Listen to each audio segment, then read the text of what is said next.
Ever feel like everyone is watching you, judging you, and you can't even admit it? You smile, you nod, but inside your chest feels tight. Your mind races and your heart feels heavy.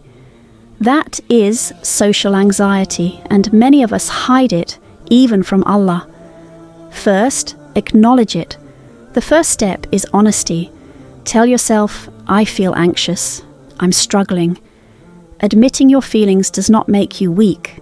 It relieves pressure. This small act alone calms your mind instantly. Use a quick dhikr reset. When anxiety hits, repeat a short dhikr.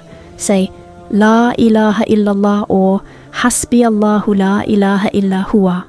Science shows that repeating calming words slows the heart rate and quiets racing thoughts.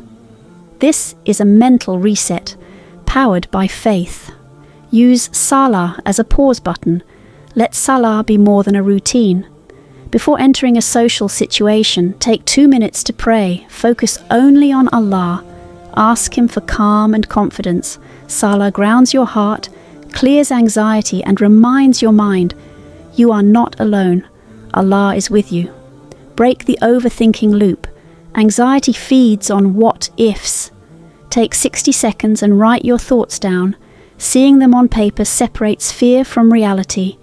Then make a short dua. Ya Allah, I rely on you.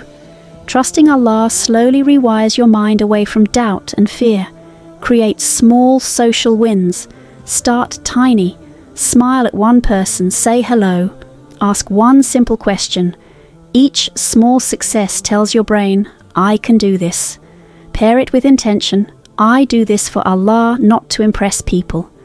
Social anxiety is not weakness. It is silent, hidden, and heavy.